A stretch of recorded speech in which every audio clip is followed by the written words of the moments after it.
오늘 요한복음 17장 13절 말씀. 지금 내가 아버지께로 가오니 내가 세상에서 이 말을 하옵는 것은 그들로 내 기쁨을 그들 안에 충만히 가지게 하려 함이니이다.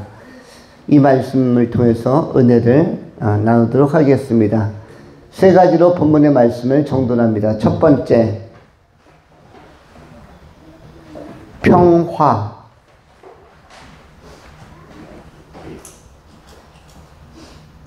두 번째, 새로움. 세 번째, 내 기쁨. 이렇게 평화, 새로움, 내 기쁨이라는 세 가지의 소주제를 가지고 하나님의 말씀을 상고하도록 합니다. 먼저 생각한 것은 평화에 관한 것입니다. 이 세상을 살아가면서 많은 사람들에게 필요한 것은 평화와 또 평안, 평강, 이러한 요소들이 인간에게는 대단히 중요한 요소로 작용합니다. 또 평등이라는 개념도 인간에게는 소중한 가치로 여겨지고 있습니다. 평등, 평화, 평강, 평안, 이런 것들이 다 중요한데, 그 중에서 기쁨이 넘치기 위해서, 그리스도 안에서 기쁨이 넘치는 상태는 평화로운 상태입니다. 외형적으로는 평화로운, 관계적으로는 평화로운, 그리고 내면적으로는 평안한, 평강이 상태적으로 내면 속에서는 나타나고 외형적으로는 평화로 나타날 수가 있습니다. 그리고 공동체와 또 큰 단위 안에서는 평등으로도 나타날 수 있습니다. 우리가 생각하는 것은 평화에 관한 것입니다. 또는 화평이라고도 표현되어진 이 용어는 예수님께서 많이 사용하신 용어이고, 그리고 우리에게도 아주 친숙하게 다가오는 개념이라고 할 수 있습니다. 특별히 이 한반도에 태어난 우리 대한민국 사람들은 평화를 굉장히 애호하는 사람들입니다. 우리 대한민국이 지정학적으로 세계에서 굉장히 열강 사이에서 아주 작게 자리 잡은, 그래서 영토 개념이 조금 박약한 선조가 아주 좁은 자리를 후대에게 물려주기 위하여 너무 작게 장막을 친 아주 끝 중의 끝, 동방의 끝, 극동의 끝, 그것이 우리 한반도라고 할 수가 있습니다. 이른바 단군이라는 선조가 굉장히 여행은 참 잘했는데, 단군은 어디로부터 출발한 분이죠? 노아의 손자뻘, 증손자뻘 되는 사람이 누구입니까? 단군입니다. 단군의 할아버지는 누구예요? 노아입니다. 그리고 노아에게 아들이 있었는데, 그 아들의 첫째 아들 이름이 셈이었고, 그렇죠? 둘째 아들 이름이 함이었고, 세 번째 아들 이름이 야벳이었습니다.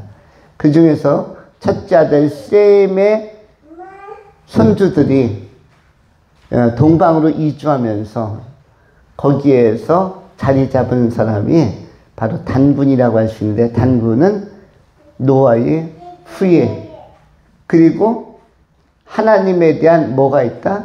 하나님에 대한 근원적 개념이 있는 이른바 종교성을 가지고 에덴 이후로부터 쭉 이주해서 노아의 홍수 이후에 아라랏산으로부터 출발해서 계속 좀 더 괜찮은 곳을 찾다가 한반도까지 와서 자리 잡았는데, 그 분을 이른바 단군이라고 부르고, 또 그분이 세운 나라를 단군 조선이라고도 합니다.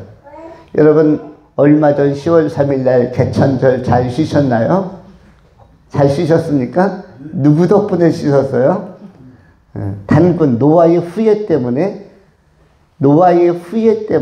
여러분이 쉰 것입니다. 결국 하나님 덕분이죠.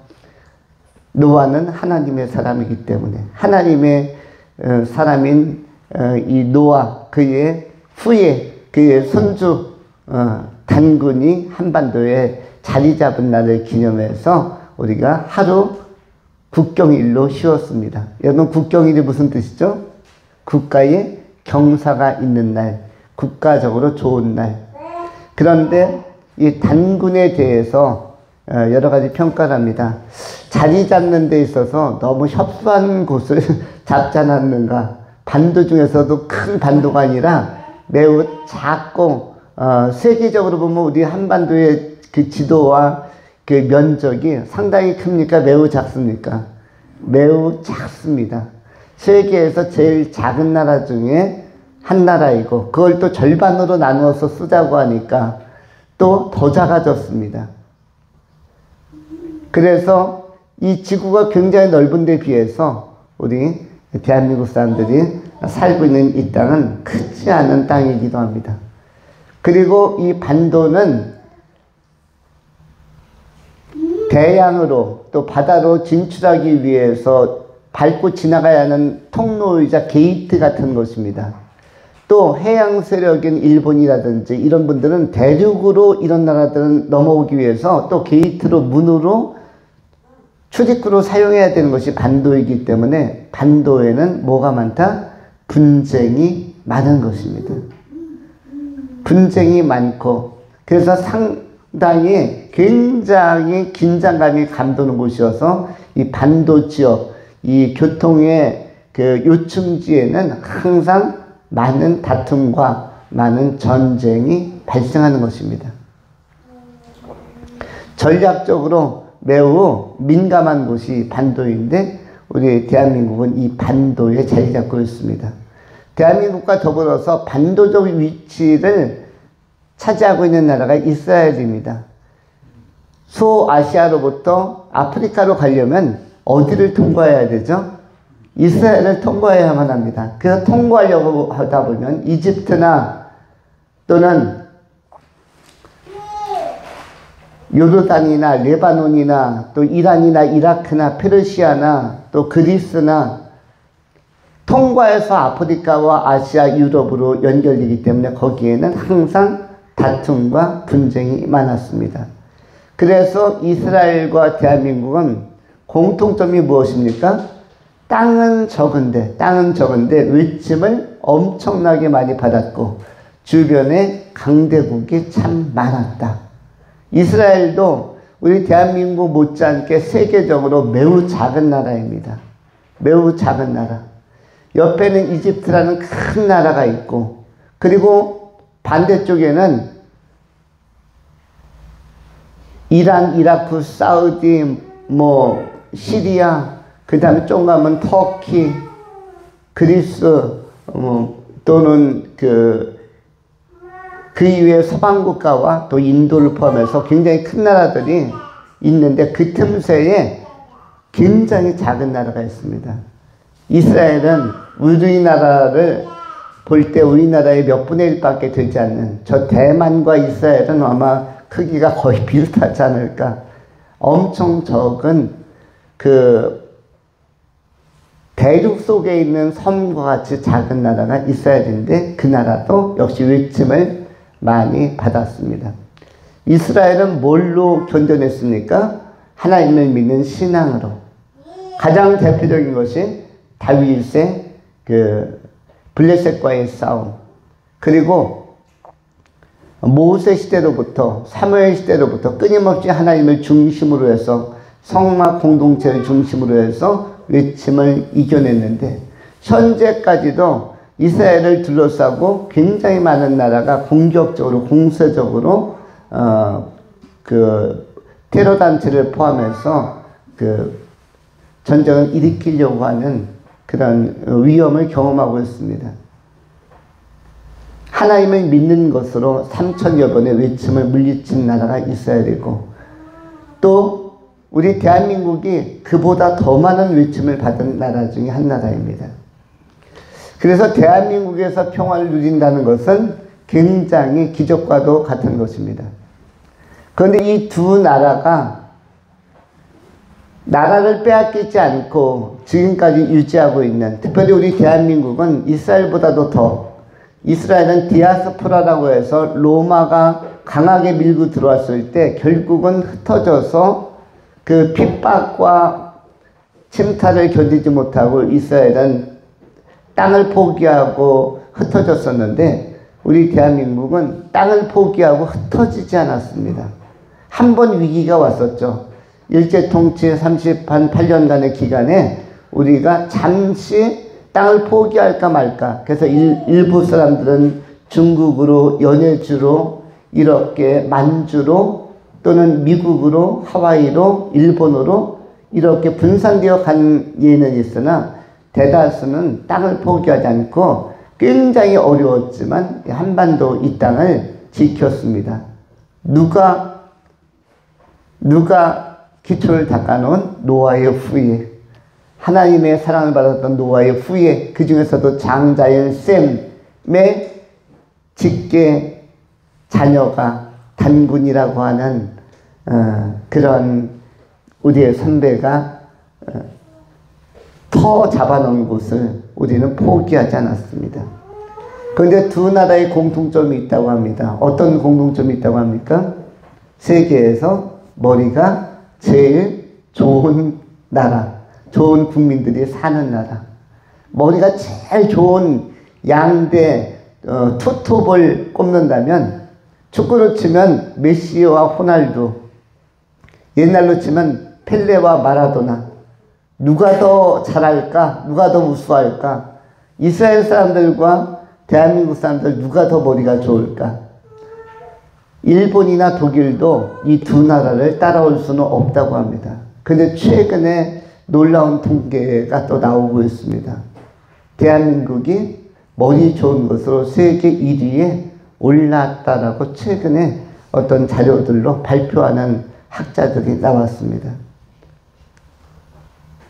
여러분들도 그런 프라이드는 있지 않습니까? 내가 노력을 안 해서 그렇지, 내가 머리는 좋아. 내가 노력을 안 해서 그렇지, 우리 부모님 나 좀 후원을 제때 안 해줘서 그렇지, 내가 뭔 좋다? 머리는 좋다. 우리 자녀들이 노력을 안 해서 그렇지, 걔들이 뭔 좋다 그럽니까? 머리는 좋다. 우리 대한민국 사람들은 머리에 대한 이 지능과 지혜에 대한 프라이드가, 자부심이 많은데, 실제적으로 전 세계 400여 국가 중에서 대한민국이 지금 최고 1위까지 랭크되고 있다라고 이야기합니다. 옛날에는 머리 좋다면 유대인을 1위로 꼽고 그 다음에 독일, 일본 이렇게 꼽았는데 지금은 순서가 바뀌었다고 합니다. 이스라엘과 대한민국이 공동 1위로 올라섰다가 그랬다가 최근에는 대한민국이 한 걸음 더 앞서기 시작했다. 그러면서 각 분야에 있어서 대한민국은 그야말로 북한과의 긴장 관계나 이런 경험만 없다면 모든 분야에 탑을 찍을 수 있을 만큼 상당한 위치까지 우리 안에 특별한 은사와 아무리 강한 외적이 우리를 둘러싸도 쉽게 무너지지 않는, 다시 일어나는 이런 그 오뚜기 정신, 불굴의 정신이 있음을 많은 학자들이 기이하게 발표하고 있습니다. 우리 대한민국이 이렇게 평화를 유지하고 많은 어려움에도 불구하고 이렇게 세계에서 번성한 나라가 된 것은 물론 하나님의 큰 은혜 때문입니다. 하나님의 큰 은혜를 잘 수용하고 은혜의 터전 위에서 우리가 열심히 땀 흘린 그 결과물이라고 할 수가 있습니다. 대한민국이 그 머리 좋은 것과 더불어 머리 좋기 때문에 머리 좋은 사람들이 하는 첫 번째 반응이 뭐냐면 영생을 생각하고 영생을 받아들이는 것인데, 그것은 뭐냐면 영생으로 가는 그 아주 중요한 그 통로인 예수 그리스도를 영접하는 일, 또 믿고 교회를 다니는 일, 이것이 세계적으로 굉장히 많은 국가. 이른바 천국 가면은 다른 나라 사람들도 세계 곳곳에서 오겠지만 어느 나라 사람이 그래도 좀 많겠습니까? 한국 사람이 상당히 많을 것이고, 그리고 심지어 이스라엘 사람보다는 한국 사람이 많을 것이고, 미국 사람들이 많을 것이다. 물론 영국에 있는 사람들도 있을 것이고, 뭐 곳곳에서 천국에 들어오겠지만 한국인들이 꽤나 많을 가능성이 높다. 왜냐하면 뭐가 강해서? 종교성이 엄청 강해서. 노아의 장자인 셈계는 종교성이 굉장히 강한 특성을 가지고 있습니다. 그래서 모든 큰 종교는 전부 다 셈족에서 나옵니다. 모든 큰 종교는 거의 셈족에서 나오고요. 그 다음에 막내인 야벳족 속에서는 종교가 나오지 않습니다. 야벳족 속이 어디죠? 얼굴 희고 키 크고 유럽 쪽이죠. 이쪽에서는 종교가 잘 나오지 않고 우리 셈계 쪽에서 많은 그 종교들도 발생합니다. 그 중에서도 우리 대한민국은 복음에 대한 수용성이 엄청 커서 한 번 믿으면 아주 확실하게 열정을 가지고 믿는 아주 고유한 그 나라이기도 합니다. 여러분, 성경에 그 다윗이 새벽을 깨우겠다라는 그 고백을 하기도 하지만, 그리고 예수님께서 새벽 미명에 일어나 기도하셨다는 표현이 있지만, 새벽 기도가 있는 나라는 그래도 어느 나라밖에 없다고 하죠? 대한민국 교회밖에 없다고 합니다. 다른 나라 교회는 새벽 기도 자체가 없다고 합니다. 물론 대한민국에도 새벽 기도가 처음에는 없었습니다. 없었다가 평양의 장대현 교회에서 말씀을 좀 읽고 공부하고 싶었는데, 그런데 옛날에는 다 농사일을 했기 때문에 봄이나 여름 때 일하러 가기 전에 모여야 하니까, 그러니까 전부 다 새벽밖에 시간이 안 났다는 거예요. 그래서 새벽 예배가 시작이 되었는데, 기도회가 시작되었는데, 일하러 가기 전에, 이제 해 막 뜰 무렵, 해 뜨기 전에 빨리 기도하고 가자. 그래서 한번 모였는데, 그때 은혜가 임하고 성령이 충만하게 임해서, 그래서 딱 한 번만 모이려고 했다가 한 2주 정도를 해봤는데, 그게 엄청나게 그 은혜의 파급 효과가 있고 많은 사람들이 변화되어서, 그래서 한국에 그것이 퍼져가면서 그걸 받아들이는 교회들이 생겨서 새벽 기도가 대한민국에만 생긴 아주 고유한 그러한 예배적인 경험이라고 할 수가 있습니다.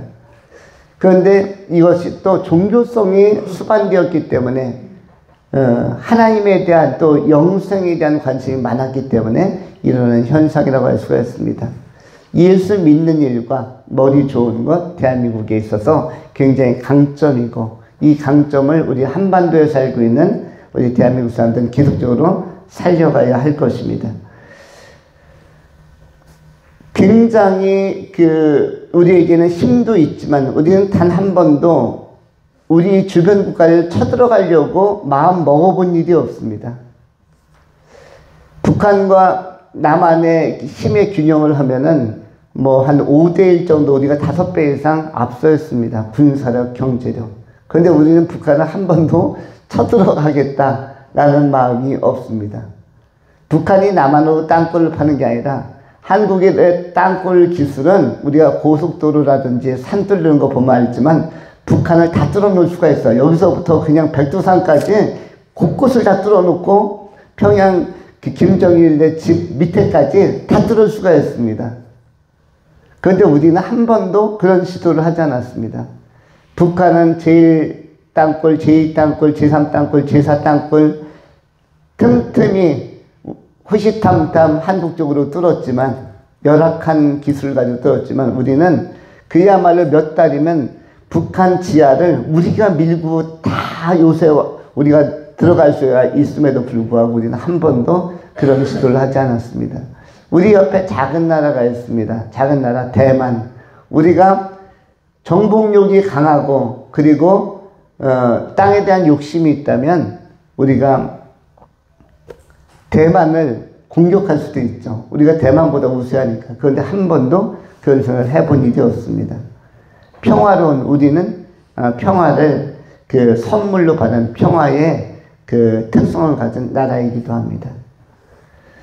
이러한 가운데 있는 것 자체가 뭐다? 큰 은혜이고, 그리고 우리가 또한 그리스도 안에서 사실은 굉장히 좋은 요소와 다른 나라 사람들에게 주어지지 않은 선물을 우리가 특별히 받았기 때문에 기뻐할 요소입니다. 모든 나라 사람들이 다 교회를 잘 다니는 것이 아닙니다.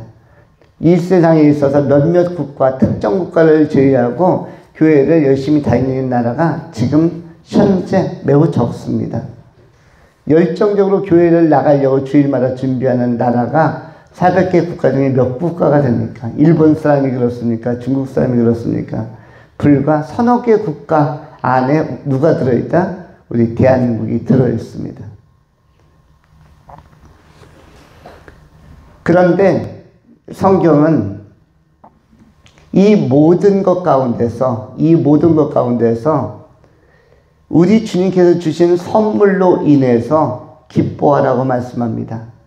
세상적으로 우리가 반듯하게 된 것도 좋은 일이지만 그런 세상적인 요소로 기뻐하는 것이 아니라 오늘 본문 말씀 13절에 기쁨 앞에 특별한 그 소유 대명사를 넣고 있습니다. 기쁨이 아니라 어떤 기쁨이라고 되어 있습니까?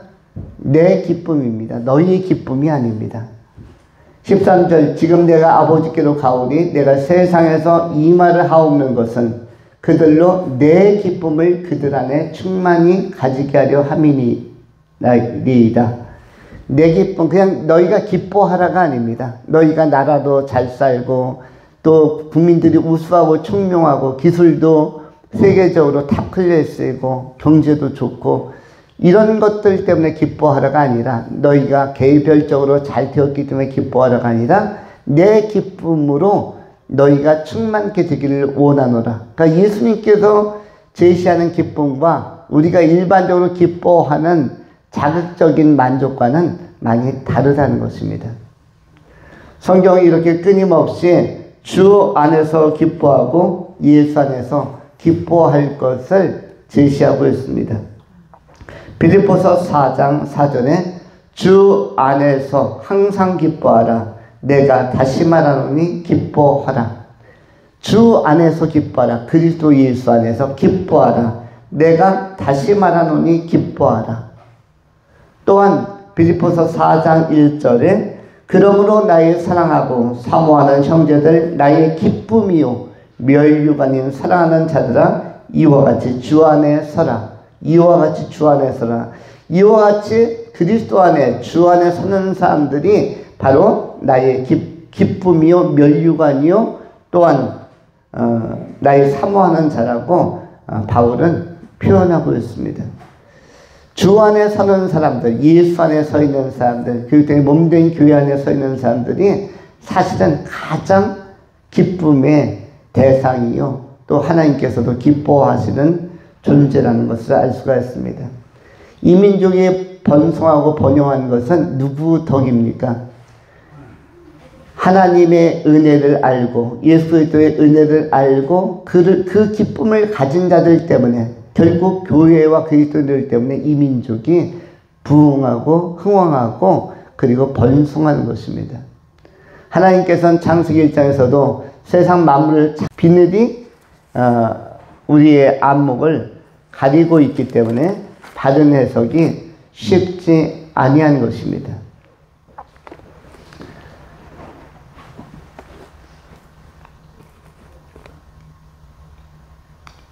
사도행전 9장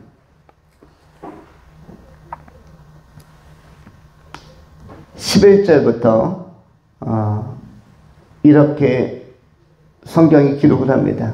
그때 다메섹에 아나니아라는 제자가 있더니 주께서 환상 중에 불러 이르시되 아나니아라 하시거늘 대답하되 주여 내가 여기 있나 하니 주께서 이르시되 일어나 직가라는 거리로 가서 유다의 집에서 5사람 사울이라는 사람을 찾으라. 그가 기도하는 중이라. 그가 아나니아라는 사람이 들어와 자기에게 안수하여 다시 보게 하는 것을 보았느니라 하시거늘 아나니아가 대답할 때 주여 이 사람에 대하여 내가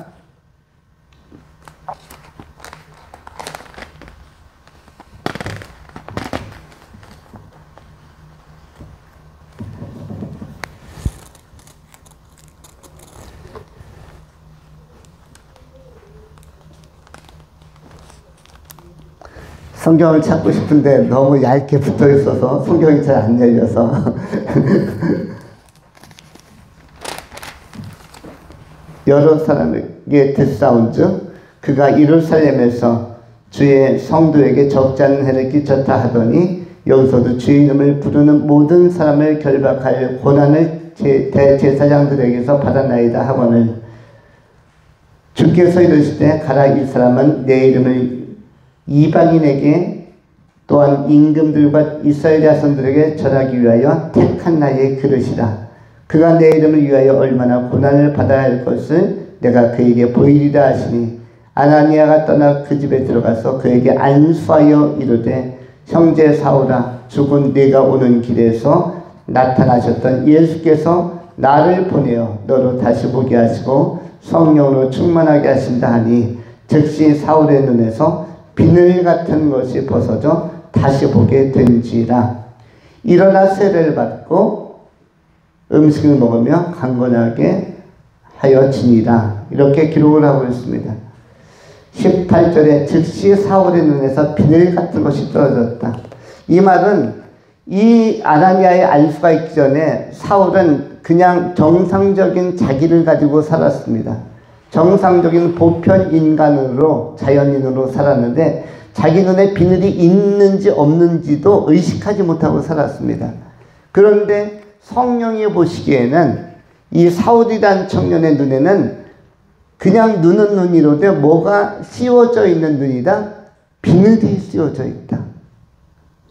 그래서 사물을 바르게 인지하거나 인식하거나 파악하지 못했다. 달리 표현하면 해석하지 못했다라는 이러한 것을 지적하고 있는 것입니다. 그래서 우리는 다양한 것과 틀린 것을 구별하는 힘을 잃어버렸습니다. 여러분 플러스라는 기호가 있죠. 제 뒤에 뭐가 보입니까? 제 뒤에 플러스라는 게 하나 보이죠. 이 플러스는 해석하는 사람에 따라서 다 다르게 이야기를 한다고 합니다. 이 플러스를 교통순경한테 물어보면 플러스가 뭐냐고 물으면 이건 사거리를 의미한다. 사거리. 또 녹십자에 근무하는 분들에게 약사에게 물어보면 이건 녹십자라고 플러스를 이야기한다는 것입니다. 간호사들에게 물어보면 적십자라고 이야기한다는 것입니다. 목사님들에게 물어보면 플러스는 뭐다? 항상 십자가를 의미한다. 학교 다니면서 열심히 수학을 풀고 있고 산수문제를 풀고 있는 학생들에게 물어보면 플러스는 뭐예요? 항상 더하기입니다. 더하기. 빼기나 곱하기 아니요 더하기. 이렇게 똑같은 수평, 수직이 교차하는 것을 딱 제시했을 때 사람들은 선입견적으로 이것은 이것이라고 바로 이야기를 하는데 이것은 각자가 이야기한 것이 다 다른 이야기를 냈어요. 다 다른 답을 냈습니다. 그런데 다른 답을 다 냈는데 각 사람이 다 맞았어요? 다 틀렸어요? 각 사람이 다 틀렸습니까? 맞았습니까? 각 사람 입장에서는 다 맞은 거죠. 다 일리가 있다. 일리가 있다. 플러스는 더하기도 됐지만 그러나 그것이 초록색이면 무엇으로, 빨간색이면 무엇으로, 녹십자든 적십자든 사거리든 플러스는 이렇게 표현이 될 수 있는 것이고, 목사님들에게 물으면 당연히 플러스는 십자가라고 얘기합니다. 십자가. 삶의 유익도 더해주고 평화도 더해주고 행복도 더해주고 구원도 더해주는 영생도 더해주는 십자가라고 목사님들은 이야기할 것입니다. 이것은 뭐냐면 똑같은 기호를 보고 해석이 다양하게 나타날 수 있다는 것이죠. 그런데 이 다양한 해석을 오해하지 않고 이렇게 통전적으로 통시적으로 이해하려면 뭐가 눈에서 벗겨져야 된다? 비늘이 벗겨져야 한다는 것입니다. 비늘이 안 벗겨지면 한 가지만 주장을 해서 상대방은 다 틀렸다. 당신들은 다 틀렸어. 라고 이야기할 수 있다는 것입니다. 기쁨이 충만하려면 그리스도 예수 안에서 기쁨이 충만하려면 우리 눈에서 비늘이 벗겨지고 누구의 시각을 가져야 된다? 그리스도 예수의 시각, 성령의 시각을 가지고 사람을 대하고 사물을 대하고 사건을 대할 때 거기에서 오해가 없이 이해되어지고 이해가 되어지면 평강이 임하고 또 기쁨이 흘러넘칠 수가 있는 것입니다. 이해의 폭이 넓어지고 이해의 지평이 넓어지고 이것만 해도 사람은 행복해질 수가 있고 이해가 되어지면 사람들은 아 그렇구나 이해가 되어지면 그 안에서 기쁨과 희열도 나타날 수가 있는 것입니다. 그리스도 예수 안에서 바울조차도 사울이었던 시절에 그리스도를 해석하지 못했고 그리스도의 죽음을 해석하지 못했습니다. 그래서 고린도서에 보면은 그가 이전에는 육체대로 해석을 했다. 예수에 대해서도 육체대로 해석을 했고 그 복음을 이해하지 못했다라고 소개를 하고 있습니다. 그러나 내가 이제 새로운 시각을 가지고 예수를 바라보고 또 성경을 이해하고 복음을 접하게 되니까 그리스도 안에서 모든 것이 이해되어지고 그리스도 안에서 누구든지 예수 안에서는 새로운 피조물이다 라고 선언을 합니다. 고린도전서 5장 16절 17절 18절에 그리스도 예수 안에서 누구든지 새로운 피조물이 될 수 있다라고 선언을 하고 있는 것입니다. 그리스도 예수 안에서 무엇이 바뀌었길래 새로운 피조물, 새로운 존재, 새로운 시각을 가진 자라고 선언합니까? 시각이 바뀌었기 때문에 눈에서 비늘이 떨어졌기 때문입니다. 참으로 기뻐하려면 예수 그리스도의 시각으로 세상을 대하고 사람을 바라보고 또 사건을 바라보고 상황을 해석하는 능력이 우리 안에 주어져야 할 것입니다. 예수 영접하고 예수의 시각을 가지고 살아갈 때 진정한 행복과 또 진정한 그 평강이 임하게 되는 것입니다. 이러한 복을 다 누리실 수 있기를 축원합니다. 마지막으로 세 번째, 내 기쁨. 오늘 본문의 핵심적으로 예수님께서는 그래서 단순한 기쁨을 이야기하지 않고 너희가 기뻐하라가 아닙니다. 너희가 기쁜 사람이 되라도 아닙니다. 지금 내가 아버지께로 가오니 내가 세상에서 이 말을 하옵는 것은 그들로 내 기쁨을 그들 안에 충만하게 가지게 하려 함이니이다. 내 기쁨을 가져라입니다. 내 기쁨을 가져라. 여러분 현대인들이 기쁨이 줄어드는 이유가 있다고 하죠. 그걸 갖다 무슨 효과 때문이라고 합니까? 현대인들이 기뻐할 때 기뻐하지 못하고 즐거워할 때 즐거워하지 못하는 기쁨을 누리지 못하는 한계성 안에 현대인들이 있다고 합니다. 그 효과는 무슨 효과라고 합니까? 무슨 효과? 팝콘 효과라고 한답니다. 팝콘 효과. 팝콘 효과는 팝콘은 영화관에 가면은 현대인들이 필수적으로 준비하는 것이죠. 팝콘. 거기에 그거 하나 사가지고 고소한 거 사가지고 영화관에 들어가서 일제 자리에 앉으면은 거기에 뭐 음료수 하나, 뭐 어떤 사람은 커피, 어떤 사람은 주스, 어떤 사람은 콜라 이렇게 가지고 가죠. 그러면은 이제 영화 막 상영이 되면은 팝콘 쪽으로 손이 갑니다. 팝콘은 고소하고 땡겨서 안 사가지고 가면 뭔가 굉장히 허전한 것 같은 느낌, 나만 소외되는 느낌, 다른 사람 팝콘 들고 가는데 나는 그냥 맨손으로 영화관을 해서 들어갈 때 약간의 뭔가 서운하고 썰렁해지는 느낌. 근데 팝콘이 그만큼 그 사람을 자극하는 것이 강하다고 합니다. 요즘에 유튜브를 보는 사람도 많은데 그 유튜브를 보는 사람들 중에서 쇼츠를 보는 사람들도 많다고 합니다. 짧게 나오는 거. 근데 이게 되게 자극적이라고 합니다. 이런 것을 많이 보면은 사실은 기쁨을 크게 느끼기가 어렵다고 합니다. 그리고 이 짧고 강하게 내 감성을 터치하는 것, 내 시각을 터치하는 것, 이쪽에 나중에는 쇠뇌가 되기 때문에 여기 중독이 되기 때문에 웬만한 거는 그 기쁨으로 내 감각이 반응할 수 있게 작동하지 못한다고 합니다. 그래서 사실 잔잔한 기쁨을 누리려면은 진리 안에서, 복음의 능력 안에서, 또 영적 독서, 좋은 책 안에서,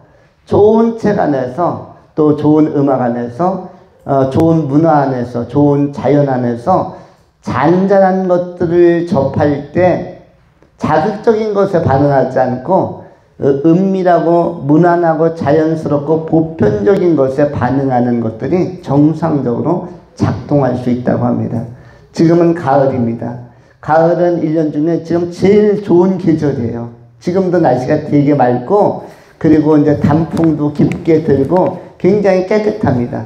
가을 하늘은 봄 하늘과 달라서 굉장히 맑고 높습니다. 가을 하늘은 공활하고 천고마비의 계절이죠. 그 계절이 지금인데도 불구하고 여러분 이 가을에 많이 기뻐하십니까? 기쁨이 여러분 안에 충만하십니까? 그것을 많이 경험하고 있습니까? 아니면 반면에 세월 가는지 모르고 그냥 멍한 상태 속에서 세월이 엄청나게 빨리 가고 있습니까? 어떻습니까? 가을을 제대로 느끼려면 우리 안에 팝콘 효과를 극복하는 것이 필요하다. 하나님의 말씀 앞으로 다시 돌아가고 하나님께서 주신 주 하나님 지으신 아름다운 세계 앞으로 이 자연에 대한 감사와 감상 이것도 필요하고 이런 우리가 너무 자극적인 것에 길들여지지 않는 것도 우리의 심령과 시각을 보존하는 굉장히 중요한 요소라고 이야기합니다. 그런데 현대에 이런 것이 쉽지 않기 때문에 우리가 우리의 건전한 시각과 또 생각과 이런 내면식을 보존하기 위해서 우리가 이 복음 앞에 더 머무르는 시간을 가져가야 할 것입니다. 가을에는 여러 가지로 놀기도 좋지만 몸하기도 좋다, 기도하기도 좋고 말씀을 읽기도 좋은 계절이다. 이거 기억하면서 말씀 앞에 머무르는 이런 예수께서 주신 진정한 기쁨을 여러분이 받아서 누리고 나누는 그런 가치 있는 삶을 살아가시는 의로운 종들이 다 되실 수 있기를 축원합니다. 기도하겠습니다. 할렐루야. 존귀하신 하나님 감사합니다. 평강의 하나님께서 우리를 사랑하사 우리를 보존하여 주시고 예수